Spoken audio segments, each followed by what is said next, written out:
C'est là, quel que soit l'état dans lequel on est, le verbe est là en tout. Donc, son expression, lorsqu'on la ressent, ne peut qu'être écoutée.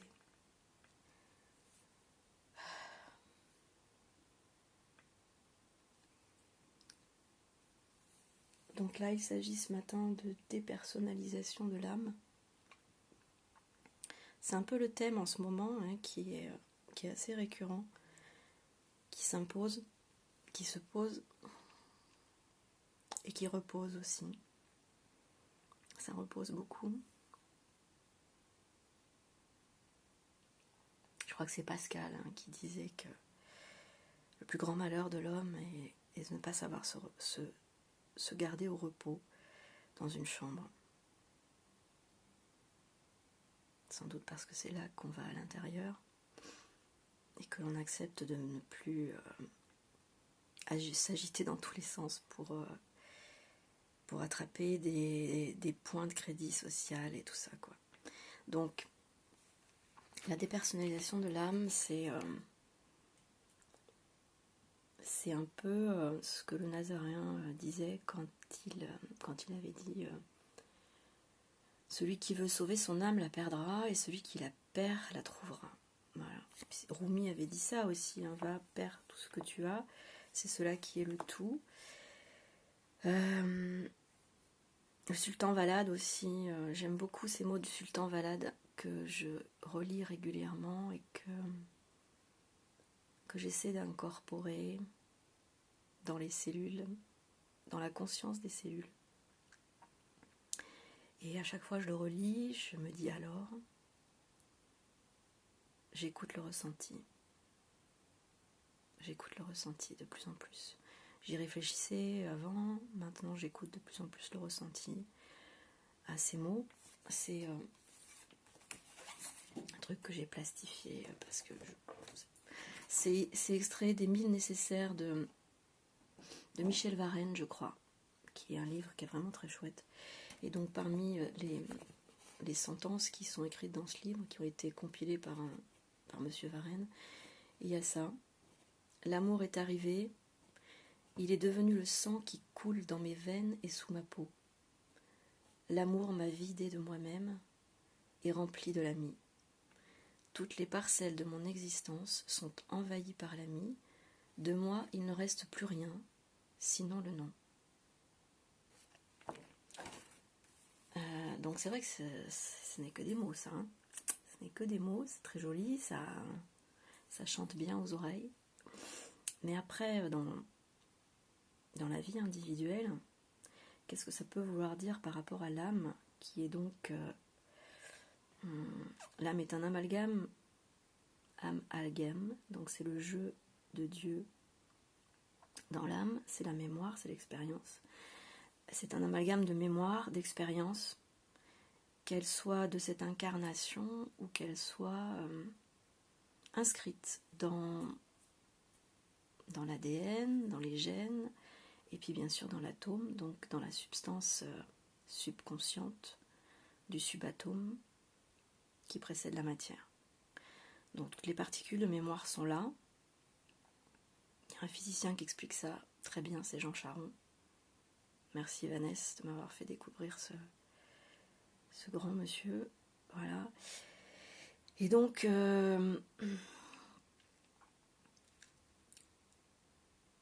la départition de ça, parce que c'est vraiment une partition, une départition, c'est-à-dire que c'est une symphonie qui se joue et qui se déjoue, parce que c'est vraiment un jeu, un game, amalgame. C'est vraiment un jeu et c'est vraiment une partition. Et se départir de la partition, ce n'est pas arrêter de la jouer, c'est pas arrêter de jouer au jeu de l'âme, c'est simplement en être conscient. Et quand on en est conscient, mais plus il y a cette conscience qui s'installe et plus il y a, j'aime pas trop le mot détachement, mais en fait, plus il y a cette sérénité qui va venir, ce ralentissement donc de l'agitation mentale qui va s'installer, et qui va vraiment nettoyer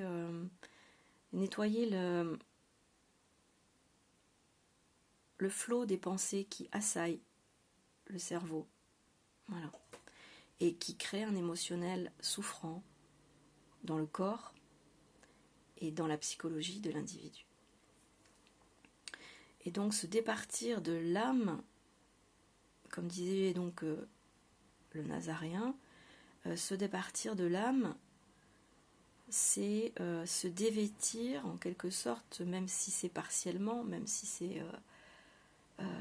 en tout cas, ce n'est pas être dans l'oubli de tout ce qui a été expérimenté, c'est ne plus lui accorder une valeur de la plus haute importance.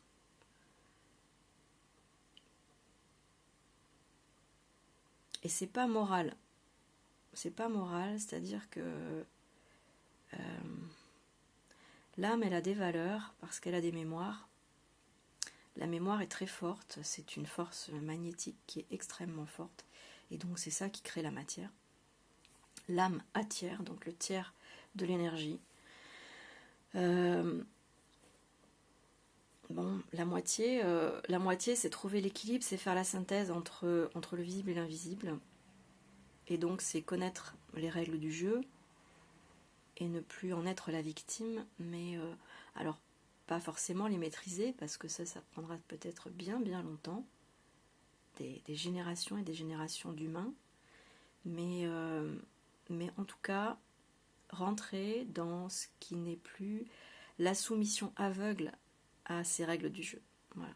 On n'est plus soumis aveuglément aux règles du jeu parce qu'on les connaît, on les subit encore, mais quand on les subit, on les observe sans culpabilité. C'est-à-dire que les règles du jeu, ce n'est pas l'âme égo qui les a faites, même si elle les a faites à un autre niveau qui est une conscience plus originelle. Mais en tout cas, à notre niveau de conscience, on n'a pas fait les règles du jeu.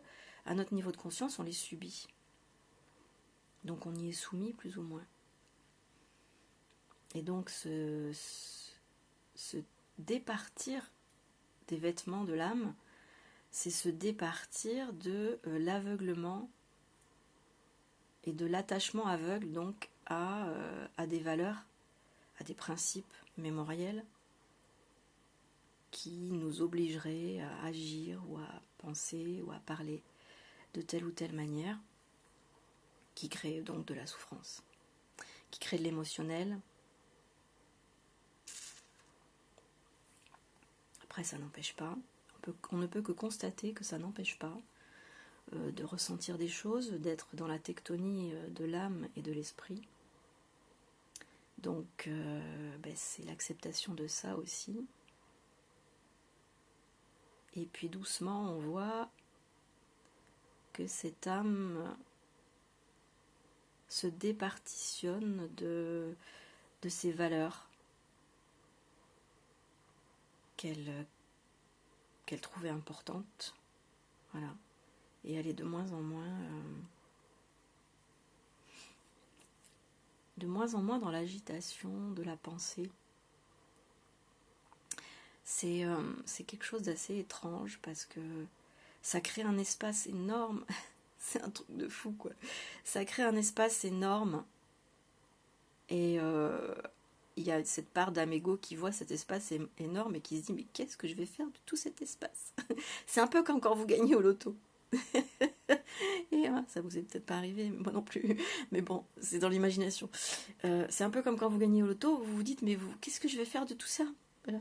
Bon, ça m'est arrivé une fois d'avoir, alors pas gagné au loto, mais de faire un bon coup et de me demander d'avoir des plafonds d'épargne j'ai découvert qu'il y avait des plafonds d'épargne. Ah mince, alors c'est embêtant, voilà.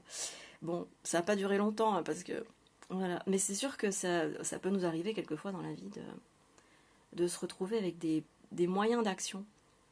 Et l'espace, en fait, qui se crée quand il y a ce vide, ce vidage, cette purge des pensées qui se révèlent inutiles et que l'on constate inutiles et qui du coup s'en vont, crée donc cet espace qui est vraiment un crédit.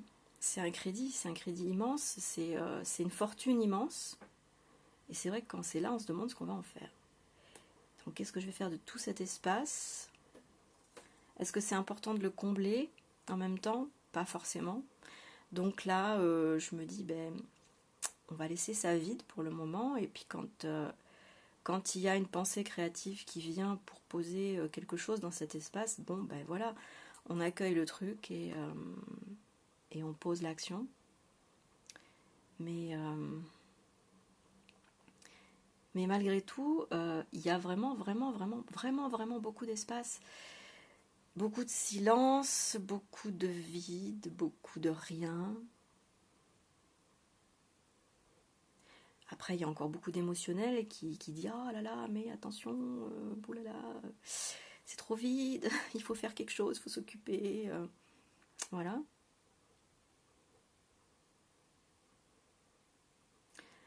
On rentre plus dans la contemplation. Bon, l'appréciation des petits gestes, alors du quotidien, voilà, de la satisfaction des besoins réels, en conscience et donc en saveur, en découvrant toute la poésie qu'il y a dans effectivement les petits gestes et dans la saveur instantanée qu'ils procurent. C'est déjà quelque chose qui crée beaucoup d'espace. Alors bien sûr, ça l'occupe un peu l'espace parce que la saveur occupe de l'espace, mais en même temps, ça en crée parce que dans cette saveur qui occupe un espace, il n'y a pas d'inquiétude. Voilà. Il n'y a pas de place pour l'inquiétude quand on est dans la saveur. Donc déjà, ça crée beaucoup de calme dans le mental. Et c'est déjà une grande clé de vie. C'est une grande clé de vie. Et même si c'est un espace occupé du vide, cette saveur, ça permet d'être dans le calme de la subconscience. Donc du coup, les mémoires, cette saveur occupe un espace qui ne vient pas être assailli par des mémoires de peur, d'inquiétude, de crainte et de doute. Donc c'est déjà une bonne chose dans le quotidien. Voilà. Ça se savoure aussi, la saveur, quoi, du coup, parce que ça prend une place qui ne peut pas être prise à ce moment-là par quelque chose d'inutile et de contre-productif à la vie. Voilà. Et donc, on ne cherche pas à meubler. Bien sûr, oui, il y a toujours l'amégo qui va vouloir dire allez, mais tu pourrais peut-être passer un coup de fil, tu pourrais peut-être aller voir sur Facebook ce qui se dit en ce moment, voilà. Et puis tu y vas et tu vois que en fait c'est toujours le même blabla, c'est toujours les mêmes inquiétudes, c'est toujours le même moi partout. Moi, j'existe et tout ça. Mais tu te dis ok, tous ces moi, ils existent, mais c'est en quoi ça me concerne tout ce blabla. Voilà. En quoi ça concerne le vide et le calme dans lequel je suis?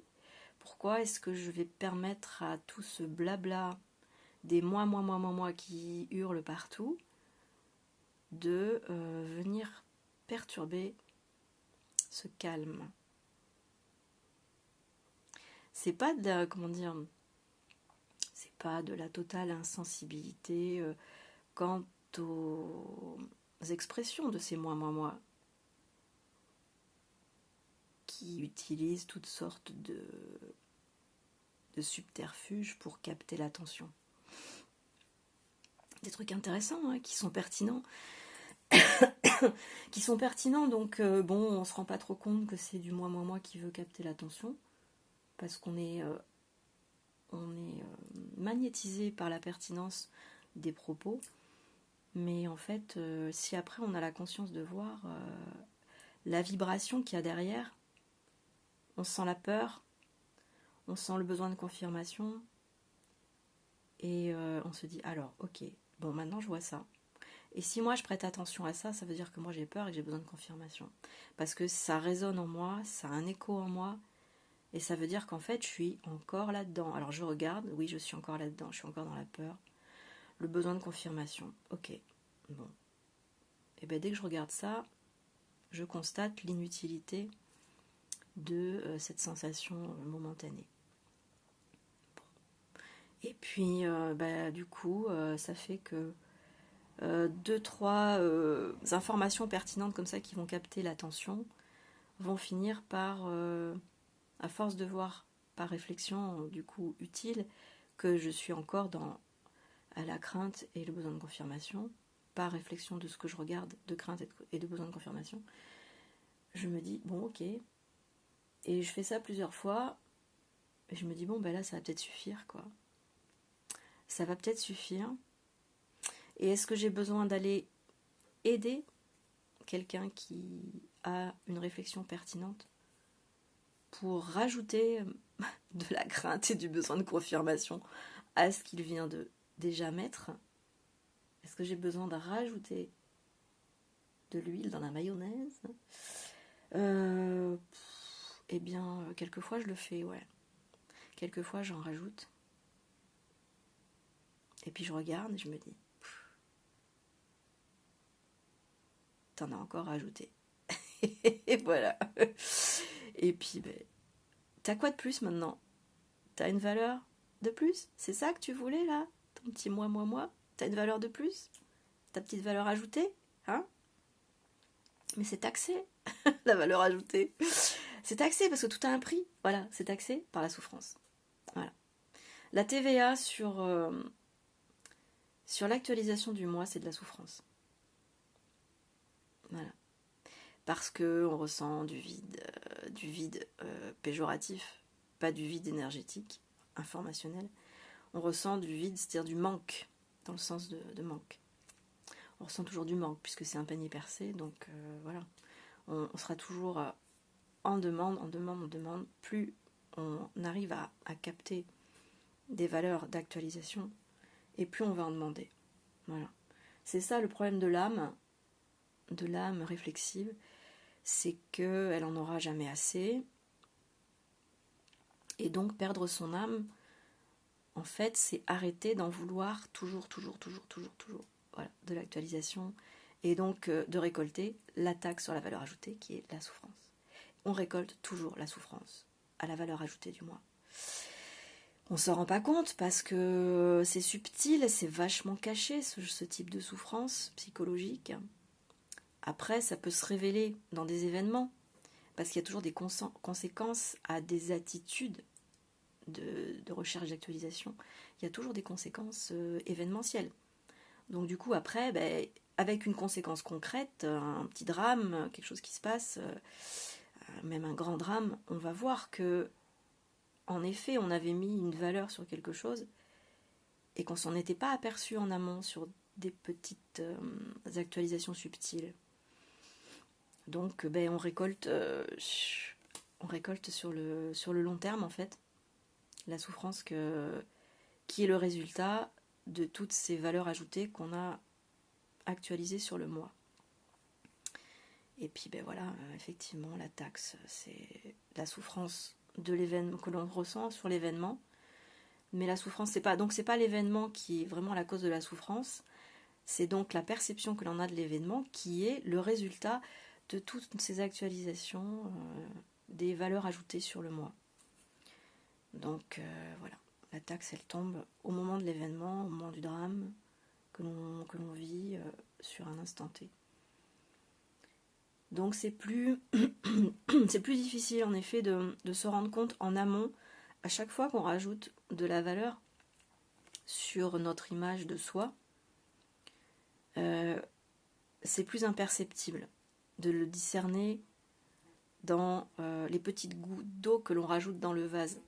C'est-à-dire que toutes les petites gouttes d'eau qu'on rajoute dans le vase, on va pas forcément se rendre compte que c'est de la valeur ajoutée à l'image de soi, donc que c'est de l'âme émoire, donc de l'âme miroir de la réflexion, et donc que ça va être de la mémoire aussi, et que ça va être un poids. Et d'ailleurs, le Nazaréen disait « Venez vers moi, vous qui êtes chargés, et je vais vous décharger de vos poids. » Voilà. Et enfin bon, maintenant tout ça, ça résonne. Je sais que j'ai eu une éducation chrétienne qui m'a beaucoup pesé parce qu'elle était moraliste et moralisante. Et donc je l'ai rejeté. Mais aujourd'hui, comme j'ai pas jeté le bébé avec l'eau du bain, aujourd'hui il y a quelques bribes qui reviennent et qui sont en fait très départitionnaires en fait, qui permettent de départitionner, de se départir. Parce que c'est ça, ce qu'il disait le Nazaréen, c'est déchargez-vous sur moi. C'est-à-dire, enlevez vos poids. Et moi, je désintègre tout ça, je dézingue, quoi. Je casse tout et c'est désintégré. En fait, sans doute, cet esprit christique est ce qui est dans le supratome, donc le noyau nucléaire, qui a cette puissance et cette capacité à désintégrer les particules gravitationnelles qui tournent autour de lui, c'est-à-dire le nuage électronique de particules mémoire, de l'espace-temps, du mouvement de l'esprit, donc du mouvement de l'énergie qui est l'esprit. Donc voilà, perdre son âme, c'est perdre la charge émotive et la vitesse de gravitation que l'on met sur ces valeurs, qui sont donc des valeurs ajoutées au moi et à la personnalité. Et quand ça s'est déchargé sur ce qu'on appelait donc l'esprit christique, c'est-à-dire sur l'esprit énergétique, qui est pure énergie et qui ne s'alourdit pas de toutes ces mémoires, enfin en tout cas qui les tolère parce que c'est utile à quelque chose, mais qui n'en est pas esclave. Et du coup c'est ça aussi, c'est Mammon ou Dieu, ce sont des termes simplement symboliques. Mammon c'est la sécurité, donc la mémoire permet la sécurité du corps, la sécurisation du corps, mais c'est ça aussi, parce que le corps et l'âme sont très très liés, parce que la mémoire va donner des crédits qui vont permettre au corps de se donner des sécurités.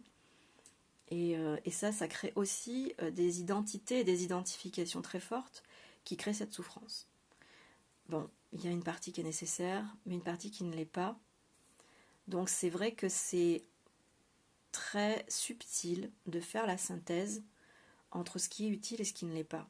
Parce que rien n'est à jeter, rien n'est mauvais en soi, c'est juste le dosage. C'est-à-dire qu'il faut passer de la matière, donc au déséquilibre, 2 tiers, 1 tiers, à la moitié, qui est le milieu, et donc qui permet une répartition des charges, en fait. Et se décharger d'une partie des mémoires permet d'équilibrer le système entier. Donc, c'est donc ne pas jeter les vêtements des valeurs, mais se dévêtir de leur poids et de leur suprématie à dicter notre vie. Voilà. C'est-à-dire devenir maître de sa vie, en fait.